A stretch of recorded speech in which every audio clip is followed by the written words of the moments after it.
Queridos, semana passada nós terminamos a exposição da primeira carta de Pedro e hoje, o primeiro domingo do ano, a gente inicia uma nova série pela manhã no livro de Ruth. Convido você então a abrir sua Bíblia comigo no livro de Ruth, capítulo 1.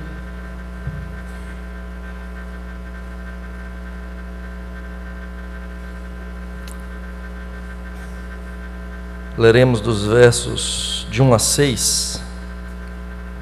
Diz assim a palavra do Senhor: Nos dias em que julgavam os juízes, houve fome na terra, e um homem de Belém de Judá saiu a habitar na terra de Moabe, com sua mulher e seus 2 filhos. Este homem se chamava Elimeleque, e sua mulher Noemi. Os filhos se chamavam Malom e Quilion, efrateus de Belém de Judá. Vieram à terra de Moabe e ficaram ali. Morreu Elimeleque, marido de Noemi, e ficou ela com seus 2 filhos, os quais casaram com mulheres moabitas. Era o nome de uma Orfa e o nome da outra Ruth, e ficaram ali quase 10 anos. Morreram também ambos, Malom e Quilion, ficando assim a mulher desamparada de seus 2 filhos e de seu marido. Então se dispôs ela com as suas noras e voltou da terra de Moabe, porquanto nesta ouviu que o Senhor se lembrara do seu povo, dando-lhe pão. O primeiro livro das crônicas de Nárnia, o Leão, o Guarda-roupa e a Feiticeira, C.S. Lewis ele narra a história de alguns meninos, e um deles se chama Edmundo, alguns irmãos. E o Edmundo, quando ele entra em Nárnia, ele encontra logo a feiticeira branca, uma mulher má, e ela o enfeitiça com um pouco de manjar turco. E Edmundo, então, maravilhado com aquele manjar, ele desejando mais daquele manjar turco, ele tenta entregar os seus outros irmãos para a feiticeira. E aí ele vai parar no castelo dela. No seu egoísmo, ele quase mata os seus irmãos e quase mata a si mesmo. E quando ele percebe que ele estava nesse caminho de morte, ele já era um prisioneiro. Edmundo, então, ele é salvo pelo exército do leão Aslan, que dá sua vida para salvar o traidor Edmundo. Uma história trágica, uma história triste, a história de Edmundo. Alguém que inicia a sua trajetória de forma ruim. E é mais ou menos isso que acontece quando a gente lê o livro de Ruth. Nós vemos um tempo de terrível instabilidade. Não havia rei em Israel. Essa é a toada do livro dos Juízes. O livro de Ruth se encontra dentro do período dos Juízes, antes do reinado, do estabelecimento do reinado. Na verdade, esse livro ele é escrito para justamente mostrar qual que é a ascendência do rei, para mostrar da onde vem o Messias, o rei ungido, de onde virá o Messias. Então, o livro de Ruth está nesse período, e um período onde o refrão do livro dos Juízes era este: naquele tempo não havia rei em Israel, e cada um fazia o que bem entendia, cada um fazia o que dava na telha. E durante todo o tempo dos juízes era isso que acontecia. O povo se afastava dos caminhos do Senhor, ele se tornava escravo, e então ele se voltava para o Senhor, buscava a face de Deus. Deus suscitava um juiz para poder libertar o seu povo, e quando aquele juiz morria, o povo novamente virava as costas para Deus, o povo novamente se afastava do Senhor. Um tempo de instabilidade política, econômica, um tempo de instabilidade religiosa em Israel. E hoje nós vivemos dias parecidos. Vivemos uma crise moral, uma crise política, vivemos tempos difíceis, onde se discute coisas contrárias à palavra de Deus como sendo aceitas no meio da nossa sociedade, e onde cada um faz o que bem entende, onde cada um tem a sua própria verdade, cada um faz o que dá na telha. Tempos não muito diferentes do tempo daqueles dias, e que nos ensina algo. E hoje pela manhã a gente vai ver um pouquinho sobre a graça de Deus que gera recomeços. A graça que gera recomeços. Nada melhor do que no primeiro domingo do ano a gente poder ouvir falar um pouquinho sobre recomeço. Em primeiro lugar, a gente vê nos primeiros versículos que o quadro não é muito favorável, o quadro é adverso. Nos dias em que julgavam os juízes, houve fome na terra. Houve fome na terra. Então veja, em primeiro lugar nós vemos as circunstâncias totalmente adversas. As circunstâncias aqui não eram tão favoráveis assim. E por conta dessa fome, há uma migração de uma família para Moabe. Veja, era bem comum migrações por conta de fome. Por causa da fome na terra prometida, Abraão desce ao Egito. Ele vai para o Egito. Mas essas cenas padrão que nós temos na Escritura, normalmente acontecem assim, ele desce para o Egito e lá ele sofre, porque lá a sua esposa é entregue nas mãos de Faraó. Contudo, quando Deus o liberta das mãos de Faraó, enviando pragas, veja, cena padrão, isso com Abraão, não com Moisés. Isso vai se repetir com Moisés. Agora Abraão sai do Egito, levando muitas riquezas. Ele chega lá, num cenário adverso, com fome, e volta, levando riquezas. Nós vemos isso acontecendo também com Jacó, quando ele vai com seus filhos para o Egito por causa da fome. E o que acontece no Egito novamente? Eles se tornam escravos. E o que Deus faz? Os liberta das mãos de Faraó, enviando pragas, e os traz de volta para a terra prometida, com despojos, com riquezas, trazendo riquezas do Egito. E agora, por causa da fome, nós vemos Elimeleque indo para Moabe. A fome era algo muitas vezes usado por Deus para que seu povo se voltasse para ele. Era um sinal que Deus dava ao seu povo, uma vez que eles estavam na terra prometida, a terra que mana leite e mel. E mais importante, eles estavam em Belém. E o texto bíblico faz questão de dizer que não havia pão em Belém. O que significa Belém? Beit Lehem. Beit, casa. Lehem, pão. Literalmente Belém é padaria em hebraico. Casa do pão. E o que não havia em Belém? Pão. Não havia pão em Belém. Deus estava fazendo com que houvesse fome naquela terra. Eles estão na terra e agora, por conta do pecado, do seu pecado, porque eles abandonaram o Senhor, porque eles voltaram as costas para o Senhor, agora eles estão sofrendo. E qual que é o que eles devem fazer quando isso acontece? Voltarem-se para o Senhor, voltarem-se para Deus. Deus é quem sustenta, Deus é quem dá chuva, Deus é quem abençoa. E a fome aponta para o pecado do Éden. A terra agora gera frutos com dificuldade. E por isso a gente hoje tem fome na terra, por causa do pecado. É o pecado pagando o seu salário de forma caríssima para o homem. E na casa do pão não há pão. E agora o povo está assustado com isso. As suas famílias estão em risco, as suas vidas estão em risco. E o que talvez nos assusta nesse início de ano? O que faz com que a gente decida agir por nós mesmos, tomar as nossas decisões, nos afastando do caminho do Senhor e dizendo: olha, se Deus então não faz do meu jeito, eu vou fazer. Um tempo de instabilidade econômica, possibilidade da perda de um emprego, então faz com que eu talvez alivie, afrouxe os meus valores. Um tempo em que a saúde parece se esvair, então eu busco a possibilidade de cura nos mais diversos lugares ou crenças. Mas nós precisamos nos lembrar que Deus é o Deus pactual, o Deus que tem as suas promessas para nós, e nós não precisamos lutar pelo nosso próprio braço. Nós devemos andar por fé.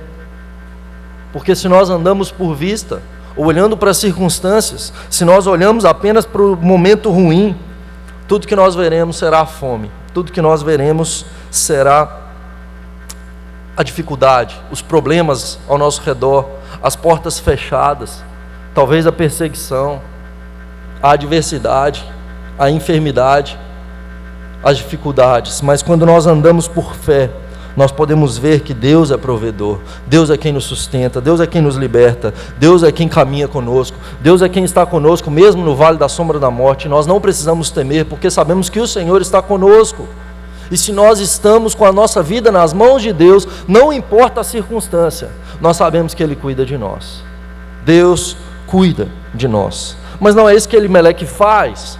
O texto bíblico diz que Elimeleque toma a sua mulher, toma os seus 2 filhos, sai de Belém de Judá, ele sai da terra prometida e ele vai para a terra de Moabe. Eles ficam na terra de Moabe, eles chegam à terra de Moabe.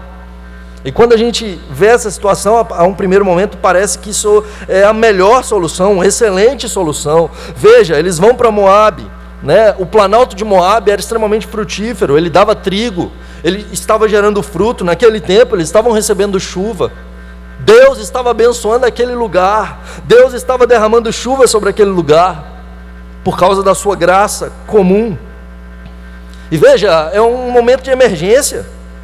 Agora ele está indo para Moabe. Ele quer apenas cuidar da sua família, ele está fazendo o seu papel de provedor. Qual o problema de Elimeleque levar a sua família para Moabe? Qual o problema dele ir trabalhar naquele lugar para gerar provisão? E o texto bíblico ele relata para nós que Elimeleque, na verdade, ele quer prover para sua família. Mas o caminho que ele faz não é um caminho correto, porque a sua reação em face da fome não é uma reação de buscar a face de Yahvé. A sua reação não é uma reação de arrependimento, de olhar para o Senhor e buscar a Deus para que Deus abençoe o seu povo. A sua reação é de resolver o problema afastando-se de Deus. Se Deus quer agir assim com o seu povo, então eu não serei parte mais desse povo. Eu vou para onde está tendo bênçãos, eu vou para onde está tendo chuva, onde tem trigo, onde tem pão. E é rápido. Moabe fica logo ali, logo do outro lado do Mar Morto. E naquele planalto lá há pão. Então naquele momento eles estão recebendo uma boa colheita. Naquele momento eles estão tendo resultado. E veja o risco do pragmatismo, meus irmãos, de nós olharmos para resultado, de nós olharmos para onde está sendo abençoado. Veja, a graça comum diz que Deus derrama chuva sobre justos e injustos. A graça comum nos mostra que, inclusive, aqueles que não creem em Deus podem ser abençoados com bênçãos materiais. Mas o crente, ele não corre atrás dessas coisas. O crente, ele busca ser fiel a Deus. Elimeleque não.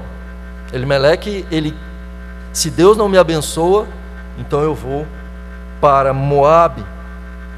Eles têm posses. O texto bíblico diz que eles vão com muitos recursos. Provavelmente eles vendem as suas terras em Israel e eles vão com muitos recursos para Moabe, para estabelecer-se ali. Eles deixam a terra prometida, eles vendem as suas terras e eles vão para Moabe. E agora procurando a bênção juntamente com o povo fora da aliança. E no final das contas, o que eles dizem é: para mim é mais importante ter abundância do que estar no caminho que Deus me chamou. Eu prefiro receber bênçãos mesmo longe de Deus do que estar em escassez na terra prometida. E veja a ironia do texto. Elimeleque, Eli quer dizer meu Deus, El, Deus, e Eli, meu Deus, e Melech, rei. Ele vai dizer que Deus é meu rei, o meu Deus é rei. Esse é o significado do seu nome. Mas Elimeleque age como seu próprio rei. Ele faz aquilo que o livro dos Juízes dizem: não havia rei na terra de Israel, e cada um fazia o que bem entendia. Ele quer cuidar da sua família na sua própria força, mas no fim das contas, o seu pecado cobra caro. e pagam um salário terrível. Elimeleque chega a Moabe, e o narrador faz questão de dizer para nós de forma seca: morreu Elimeleque, marido de Noemi, e ficou ela com seus 2 filhos. Ele leva a sua esposa no intuito talvez de trazer provisão para sua mulher e seus filhos, mas numa terra estrangeira. Agora, sendo eles estrangeiros, a sua esposa fica viúva.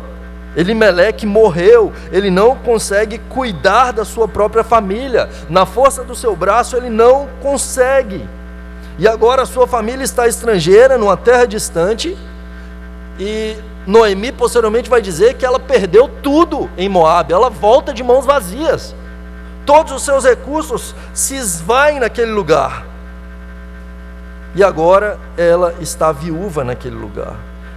E o texto bíblico então faz questão de mostrar para nós o que acontece quando nós queremos agir do nosso jeito, os nossos projetos, a nossa vontade. Eu sou o provedor, eu estou no controle, eu tenho esses planos e eu vou fazer, não importa o que aconteça. Somos pó. Não podemos, nós não somos, nós não temos nada. Qual que é o problema de Elimeleque levar sua família para Moabe? Veja, ele afasta a sua família da adoração a Deus, ele afasta a sua família do templo, do tabernáculo, ele afasta a sua família do culto ao Senhor. Nessa época a evangelização era centrípeta, centrada em Jerusalém, tudo voltado para a adoração, frente ao tabernáculo. E agora, ele afasta a sua família disso. Eles não ofereceriam sacrifícios para o perdão de seus pecados, eles não participariam das festas, a comunhão com o povo de Deus era em Israel, e não existe adoração a Yahvé em Moabe, não existe adoração a Deus naquele lugar. E quem eram os moabitas? O povo que dificultou o caminho do povo de Deus. Lembra-se de Balaque? Balaque é quem paga Balaão para amaldiçoar Israel, e Balaão é quem incentiva então os moabitas a darem suas filhas ao povo de Israel, para que elas fizessem Israel pecar e Deus se voltar contra eles, por causa do seu pecado. Por conta das mulheres moabitas, Israel peca, Israel cai. E agora temos os filhos de Elimeleque tomando moabitas como esposas.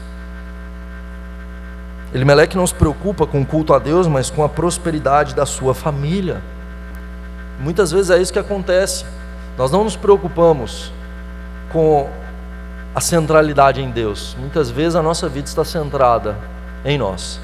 E por isso tantas igrejas fazem sucesso, estão lotadas em tantos lugares. Justamente porque a mensagem não é centrada em Deus, mas no homem. Por isso a teologia do coach, por isso a teologia da prosperidade faz tanto sucesso, porque há tantos Elimeleques querendo receber, querendo ter, querendo ser, querendo poder, não voltando a sua vida para uma vida de joelhos diante do Senhor, em obediência, independentemente das circunstâncias. O que nós temos feito? Em Moabe, agora aquela mulher, Noemi, está viúva. Ela perde o seu marido. E agora o texto bíblico continua dizendo que seus filhos se casam com mulheres moabitas. O nome de uma é Orfa e da outra é Ruth. Veja, o que havia acontecido na época de Balaão já era um sinal para que eles não se casassem com mulheres moabitas. Mas eles se casam. E agora, na narrativa, nós temos um lampejo de esperança para Noemi. Veja, ela perdeu seu marido, mas ela ainda tem os seus 2 filhos, Malom e Quilion. Os seus filhos podem sustentá-la, os seus filhos podem prover para ela. Mais ainda, agora eles se casaram, agora eles terão filhos. E Noemi então poderá ver os filhos de seus filhos. Noemi agora poderá ter os seus netos, e os seus netos, os seus filhos suscitando descendência.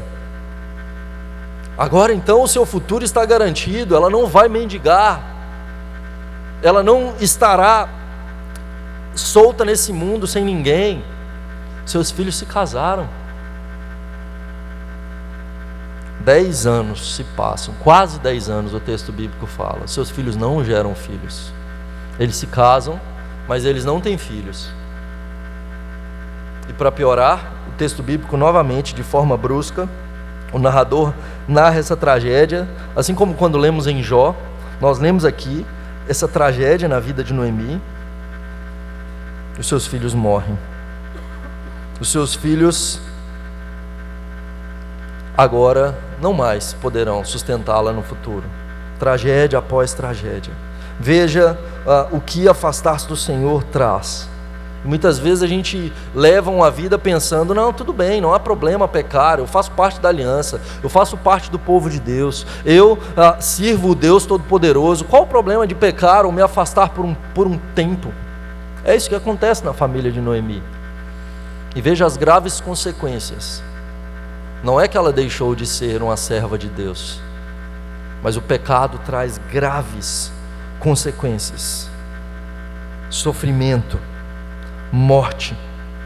Ela fica sem posses, ela perde tudo que ela tinha. Eles não saíram da escassez para a abundância, pelo contrário,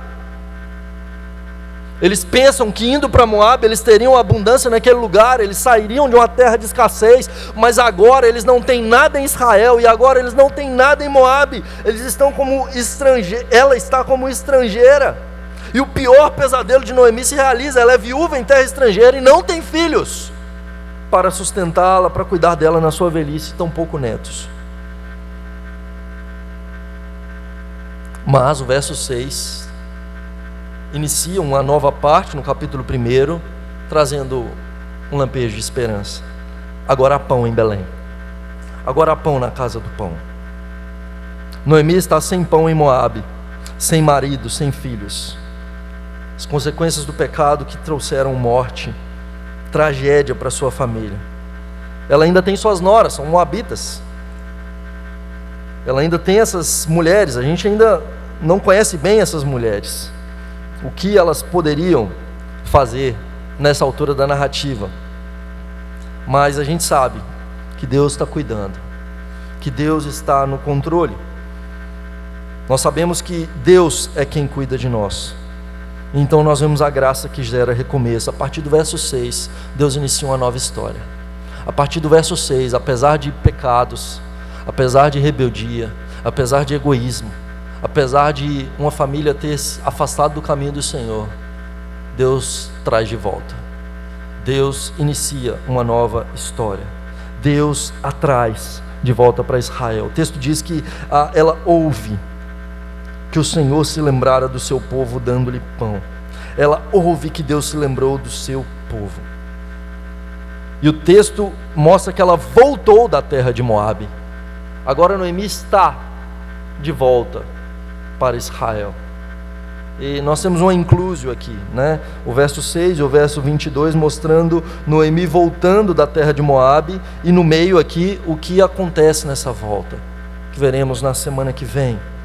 A sua nora, Ruth, vai com ela. Noemi se lembrou de Yahvé, ela ouve que Yahvé visitou o seu povo. E esse é o primeiro registro da ação de Deus no livro de Ruth. Yahvé visitou o seu povo.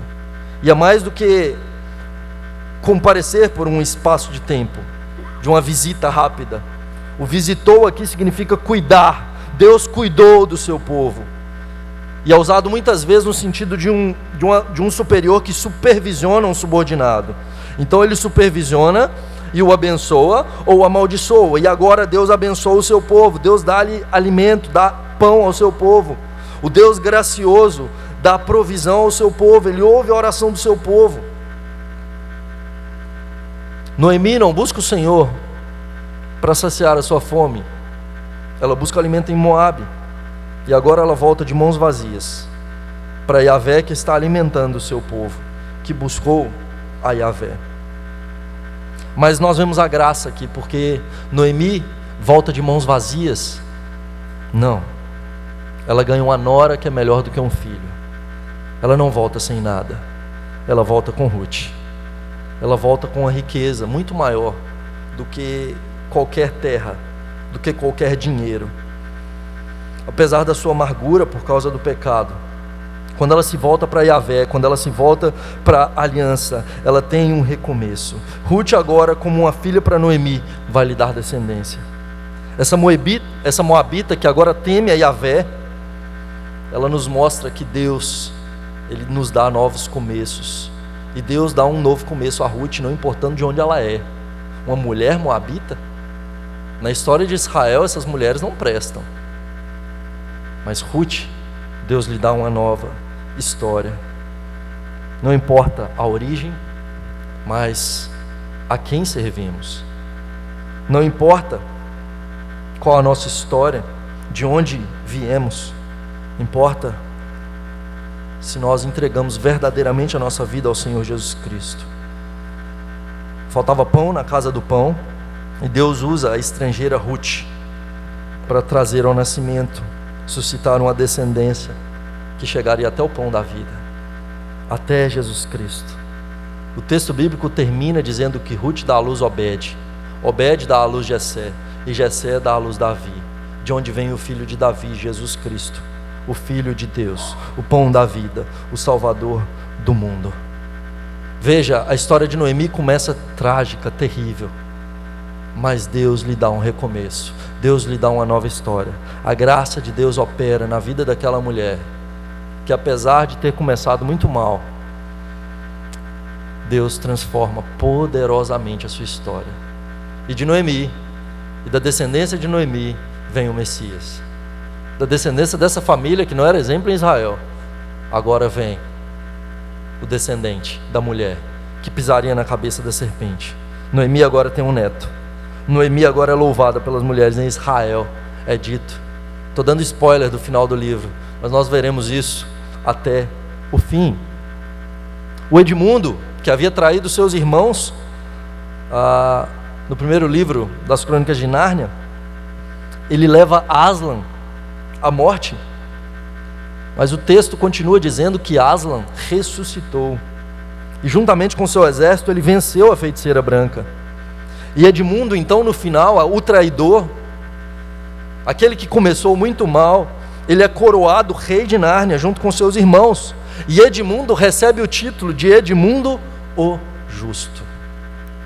E agora ele tem uma nova história, e agora ele, seguindo Aslan, que é uma figura de Cristo nas Crônicas de Nárnia, ele tem um novo começo. Muitas vezes nós pensamos que não há esperança para nós, talvez por conta do nosso próprio pecado. Fizemos talvez aquilo que desagrada ao Senhor, e pensamos que Deus não vai nos perdoar. Talvez um casamento que esteja indo por água abaixo, a perda de entes queridos.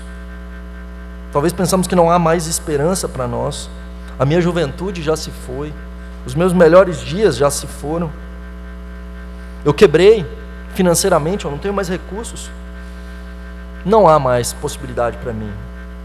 Mas esse texto mostra que existe um Deus gracioso, que apesar dos nossos pecados e apesar das tragédias que surgem na nossa vida, Ele se alegra em nos dar recomeços diante dEle, em obediência a Ele, em fidelidade a Ele, andando nos caminhos dEle. É isso que Ele faz com Noemi, é isso que Ele faz com o povo de Israel por meio de Noemi, e é isso que Ele faz comigo e com você. Que Deus nos abençoe, queridos.